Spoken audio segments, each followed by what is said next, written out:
Assalamualaikum warahmatullahi wabarakatuh. Ibu, terima kasih Ibu telah menyempatkan diri dalam wawancara kami sebagai CGP di Angkatan 5 Kabupaten Musi Banyu dan ya, dalam menyelesaikan tugas kami di modul 3.1 ada wawancara dengan kepala sekolah.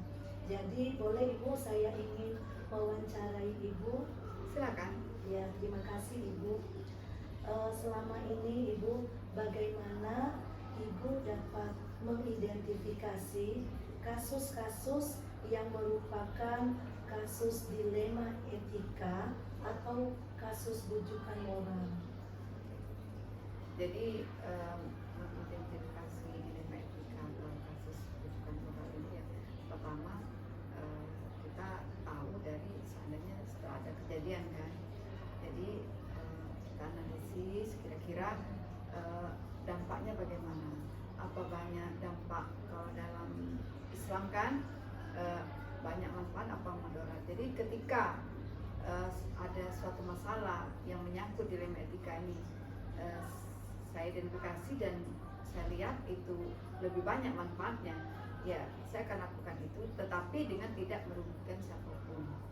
Jadi intinya semua tercover dengan tidak merugikan siapapun dan bermanfaat bagi semua yang ada di sekolah ini, khususnya untuk manfaatnya lebih besar itu ya, pasti itu diambil. Nah, untuk masalah moral, modul lagi Bujukan moral ya.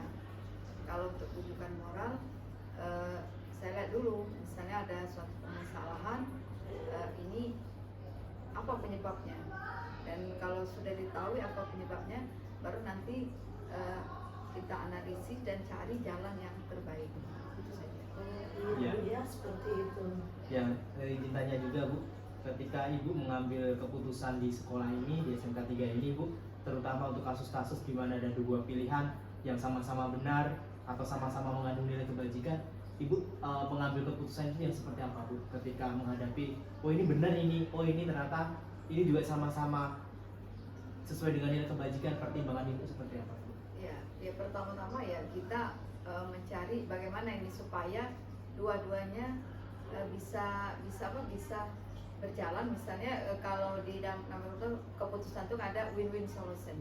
Yang jelas yang win-win solution inilah yang akan kita ambil.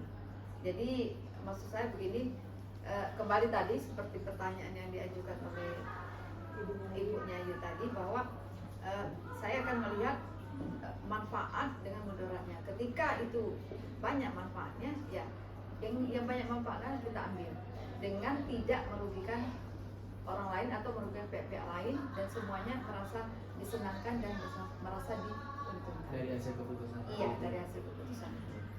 Saya lanjutkan ya Bu ya. Kalau tadi kan sudah ada permasalahan, menurut Ibu penyelesaiannya dengan win-win solution. Nah, bisa dijelaskan nggak Bu, misalkan langkah-langkah prosedur yang Ibu ambil untuk masalah tersebut? Ketika menghadapi masalah, satu masalah aja Bu, ini satu masalah, oh ini sama-sama benar dari pihak A, oh ini sama-sama benar juga dari pihak ini. Langkahnya seperti apa Bu? Yang jelas pertama ya kita langkah-langkahnya, pertama ya kita analisis dulu, dan jadi dibuat sudah dianalisis, baru nanti dicari bagaimana apa tindakan yang tepat untuk melaksanakan analisis tadi kan, yang sesuai dengan ini. Tapi tetap semua tindakan yang dilakukan oleh kepala sekolah pasti karena ini ketika ada permasalahan yang sebenarnya sama-sama bermanfaat, tapi kita untuk supaya kita tetap mengedepankan bahwa sesuai dengan aturan yang ada, sesuai dengan etika yang ada, ya tadi kembali lagi tadi win-win solution tadi. Jadi yang ini merasa tidak tersinggung, ini juga merasa tidak tersinggung, dan semua berjalan dengan baik. Artinya ada setiap tindakan itu ada solusi, pasti ada solusi. Setiap permasalahan pasti ada solusi. Itu saja dasar pemikiran saya. Melanjutkan Bu ya, hal-hal apa saja yang selama ini Ibu anggap efektif dalam pengambilan keputusan pada kasus-kasus dilema etika. Ya, misalkan yang dianggap efektif itu apa yang Ibu lakukan pertama? Ibu mungkin menentukan dulu siapa yang terlibat pada kasus Ya, itu. berkolaborasi atau seperti apa? Ya, Berkolaborasi. pasti itu. Jadi ketika ada permasalahan, saya berarti ini siapa saja yang ini. Jadi biasanya saya panggil kan, oh ini bagaimana solusinya, bagaimana ini dan memberikan pengertian kepada pihak yang bersangkutan bahwa sebenarnya tujuan ini sama, tetapi mungkin kita mindset kita aja yang berbeda. Sudut Nah, itu pandang saja. berbeda. Jadi hal-hal yang dilakukan itu ya pertama mengajak semua pihak yang memang terkait dengan masalah ini dan memberikan pengertian bahwa apabila diambil tindakan A berarti ini, apabila diambil tindakan B berarti solusinya begini. Jadi seperti itu. Jadi saya setiap ambil keputusan itu jangan sampai ada yang dalam tanda kutip yang merasa tidak nyaman. Jadi semua kita berikan solusi yang terbaik. Berarti sudah memikirkan sampai ke resikonya seperti Benar, apa ya, benar, Bu, ya? benar. Berarti Jadi- sama-samanya, Iya, sama-sama suka Iya. sama suka dan saling Iya, sepakat benar. ya Bu ya. Jadi seperti misalnya ada masalah kan bahwa ketika misal permasalahan karyawan misalnya untuk masuk dapodik ya Iya. misalnya, Iya. kan ini karena ini harusnya kita bantu kan, tetapi memang ada aturan kan. Iya. Ini kita buat terus dipikirkan bagaimana supaya guru atau karyawan ini bisa masuk ke dalam dapodik. Iya. Kalau tantangan-tantangan Ibu ketika mengambil keputusan itu seperti apa Bu biasanya? Ya, tantangan itu jelas pertama ya kita harus ketika ada yang datang merasa tidak nyaman, nah, padahal kita tahu bahwa dia memang harus misalnya sudah kita bantu, tetapi memang belum saatnya. Nah itu tantangan untuk memberikan pengertian itu. Iya. Jadi kadang-kadang dengan bahasa apapun kita buat supaya orang yang meminta solusi dengan kita itu nyaman dengan apa yang sudah menjadi kebijakan. Jadi kita bawa juga ke aturan-aturan regulasi dari pemerintah kan, misal yang itu menyangkut misal karyawan dan guru yang misal sekarang ini kan yang banyak permasalahan tentang pendataan di dapodik. Iya. Ya, nah itu. Jadi bagaimana kita mendengarkan keluhan mereka kan? Baru nanti kita pikirkan ternyata memang apa yang mereka keluhkan memang tidak sejalan dengan peraturan. Nah ini bagaimana kadang-kadang kita sampai bertanya ke pihak yang berwenang kan, pihak yang punya kebijakan. Nah setelah itu ya baru kita ajak pengertian. Ya itu kita ajak mereka berpikir positif aja. Ini Bu, kalau misalkan Ibu ada kasus ini Bu ya, apakah Ibu langsung menyelesaikan di tempat ataukah nanti Ibu buat jadwal untuk menyelesaikannya? Ya, Terus bentuk dan prosedurnya kira-kira seperti apa itu Bu? tergantung situasinya. Kalau memang pada saat ada kasus itu bisa saya selesaikan saat itu ya harus diselesaikan secepatnya. Tapi kalau memang misalnya harus banyak hal yang kita libatkan, orang yang kita libatkan, atau ini menyangkut tentang peraturan juga kebijakan ya, itu biasanya saya kumpulkan dulu orang-orang yang punya narasumber ya. Iya. Jadi saya ini solusinya begini, baru kita panggil lagi. Gitu Ibu. Untuk selanjutnya Bu ya, adakah Bu seseorang atau faktor-faktor apa yang selama ini mempermudah atau membantu Ibu dalam pengambilan keputusan dalam kasus-kasus dilema etika? Faktor-faktor Ya, yang mempermudah yang Ibu mempermudah. dalam pengambilan keputusan. Ya, ketika kita berhubungan dengan individu yang kita tahu bahwa individu ini tidak ngotot. Iya. Ya, jadi intinya faktor pribadi dari orang tersebut dulu kan. Jadi Iya. itu yang paling mempermudah. Misalnya orang ini mudah diajak kerjasama, mudah diajak mengerti, itu yang paling mudah. Tapi yang susah kalau mereka tetap ngotot memaksakan apa yang menjadi keinginan mereka, padahal sebenarnya itu tidak bisa atau memang belum saatnya seperti itu. Iya. Jadi faktor yang itu tergantung dari pribadi yang misalnya punya masalah itu. Juga fakta-fakta Bu ya, Iya. yang telah relevan yang didapat Iya, dalam benar. kasus tersebut. Benar.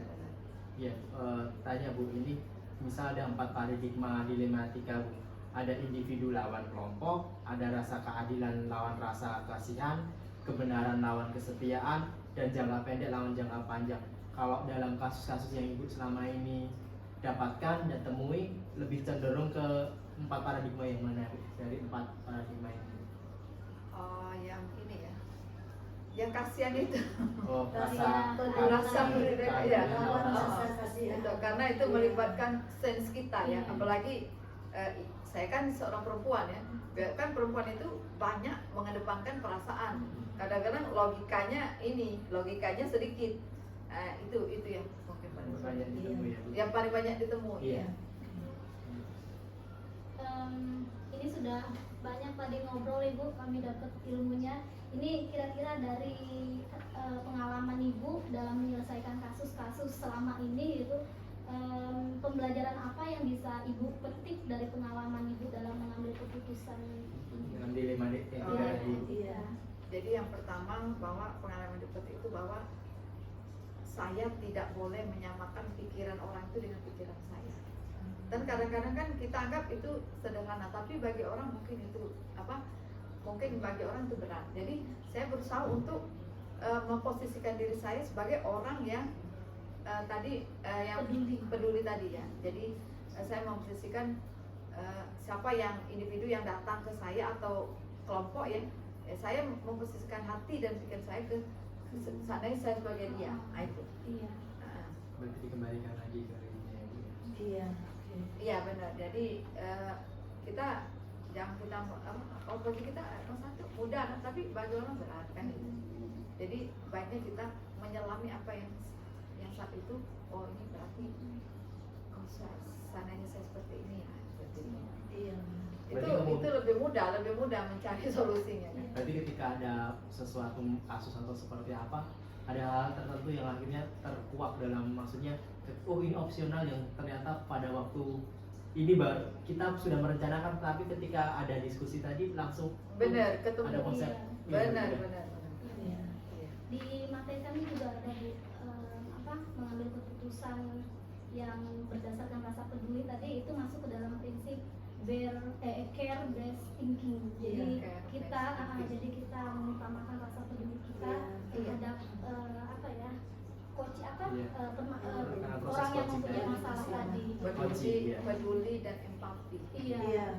Iya. Jadi kita harus berempati juga kan. Iya. Ya. Itu saja Bu. Terima Oke. kasih Terima kasih atas waktunya, Ibu. waktunya yang telah menyempatkan Sama-sama. wawancara kami. Kami ucapkan sekali lagi terima kasih banyak. Pasti ini akan menjadi motivasi untuk guru-guru yang lainnya Bu, karena hasil ini nanti juga kita akan publis sebagai pembelajaran untuk mempersiapkan ketika ya menjadi seorang pemimpinan minimal dalam kelompok-kelompok komunitas kecil kami Bu. Iya. Kan belajar jadi pemimpin itu kan Iya. justru dari hal yang kecil. Iya, Dari berpengalaman kecil. dari belajar dari ibu yang Kan hebat. Kita dulu kan misalnya ketika kita disuruh jadi pembina upacara kan, dulu saya kan Mas Soal tuh pinter ngomong ya, ini kan kalau nggak ada ini Pak Soal langsung biasa aja yang menjadi pembina upacara. Dulu hebat banget Pak Soal. Ternyata pas setelah ibu alami ya enggak juga, biasa. Nah jadi sebenarnya itu masalah kebiasaan saja. Kita membiasakan diri empati, membiasakan diri peduli. Akhirnya ya itu seperti mengalir saja. Ya, timbul. Nah, tidak perlu dipelajari. Jadi experience is the best teacher. Benar, pengalaman itu adalah guru yang paling baik. Terima kasih Bu ya. Iya, sama-sama. Kami akhiri dengan Assalamualaikum warahmatullahi wabarakatuh. Waalaikumsalam. Semoga sukses selalu ya. Amin. Terima kasih Bu. Mati kan dong.